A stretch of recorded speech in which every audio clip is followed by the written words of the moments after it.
পুজো একদম দোরগোড়ায়, আর পুজো মানেই জমিয়ে খাওয়া দাওয়া। পুজোর সময় যদি ঘরোয়া মাটন কোরমা বাড়িতে বানিয়ে নিতে পারো তাহলে আর অর্ডার করে খেতে হবে না। নমস্কার বন্ধুরা, তোমাদের সকলকে রুমির হেসেল ঘরে স্বাগত জানাই। আমি রুমি।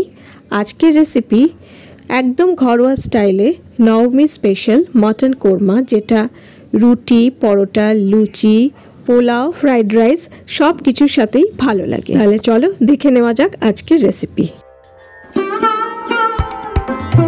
মাটন কোরমা বানানোর জন্য একটা বোলের মধ্যে আমি 500 গ্রাম মাটন দিয়ে দিলাম, আর মাটনটা ভালো করে ধুয়ে পরিষ্কার করে জল ঝরিয়ে নিয়েছি। মাটন এখানে আমি চর্বি সহ পিস নিয়েছি আর কিছু হাড় সহ পিস নিয়েছি। এবার মাটনটা ম্যারিনেট করার জন্য দিয়ে দিলাম 1 চা চামচ আদা রসুন পেস্ট, 1 চামচ কাশ্মীরি লাল লঙ্কা গুঁড়ো আর সামান্য নুন। দিয়ে দিলাম অল্প একটু তেল। এইবারে এই উপকরণগুলো ভালো করে মাটনের সাথে মেখে নেব। ভালো করে মাখানো হয়ে গেছে। এইবারে এর মধ্যে দিয়ে দিচ্ছি আমি বড় চামচের 1 চামচ টক দই। টক দইটা দিয়ে খুব ভালো করে মাটনের সাথে মেখে নেব। হাতের সাহায্যে যত ভালো করে মাটনটা মেখে নেবে তত ভালো মাটনের টেস্টটা হবে। সব উপকরণ দিয়ে ভালো করে মাটন মাখা হয়ে গেছে। এবার একটা ঢাকা চাপা দিয়ে মাটনটা আমি 1 ঘন্টা রেস্টে রেখে দেবো। এবার একটা কোরমা মশলা তৈরি করে নেব। তার জন্য কড়াইতে শুকনো খোলায় আমি দিয়ে দিলাম একটা তেজপাতা, 2টো শুকনো লঙ্কা, 3টে ছোট এলাচ, একটা বড় এলাচ আর 3টে লবঙ্গ, 2টো দারচিনি স্টিক, আর দিয়ে দিলাম একটু জয়িত্রী, 1 চামচ গোটা জিরে, 1 চামচ গোটা ধনে আর 1 চামচ গোটা মৌরি। এবার এই গোটা মশলাগুলো হালকা করে ভেজে নেব। মশলা থেকে যখন সুন্দর একটা গন্ধ বেরোবে তখন একটা প্লেটের মধ্যে ঢেলে নেব। মশলাটা ঠান্ডা হয়ে গেলে মিক্সিতে গুঁড়িয়ে নেব। এদিকে বড় সাইজের 2টো পেঁয়াজ পাতলা করে কেটে নিয়েছি। পেঁয়াজগুলোকে এইভাবে ছাড়িয়ে নেব যাতে ভাজার সময় গায়ে গায়ে লেগে না থাকে। এবার কড়াইতে বড় চামচের 4 চামচ সর্ষের তেল গরম করে নেব। তেল গরম হয়ে গেলে এবার পাতলা করে কেটে রাখা পেঁয়াজগুলো দিয়ে দেবো তেলের মধ্যে। পেঁয়াজগুলো এবারে ভেজে নেব। পেঁয়াজের সোনালী রং ধরে গেছে। এবার তেল থেকে তুলে নিয়ে প্লেটে ঢেলে নিলাম। এই ভাজা পেঁয়াজগুলো ঠান্ডা হলে এটা মিক্সিতে বেটে নেব। এবার ওই তেলের মধ্যে দিয়ে দিলাম গোটা গরম মশলা ফোড়ন। ফোড়নটা থেকে সুন্দর গন্ধ বেরোলে এবার দিয়ে দেবো ম্যারিনেট করা মাটন। এবার এই মাটনের টুকরোগুলো 1 থেকে 1.5 মিনিট মিডিয়াম ফ্লেমে নেড়ে চেড়ে নেব। ভালো করে নাড়াচাড়া করে নেওয়ার পর এবার দিয়ে দিচ্ছি 1 চা চামচ আদা রসুন পেস্ট। আদা রসুন পেস্টটা দিয়ে আবারও ভালো করে একটু কষিয়ে নেব মাটনটাকে।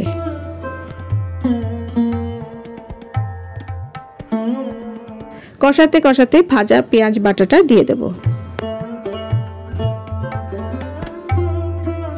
এবার ভালো করে মিনিট 15 সময় নিয়ে কষিয়ে নেব লো ফ্লেমে।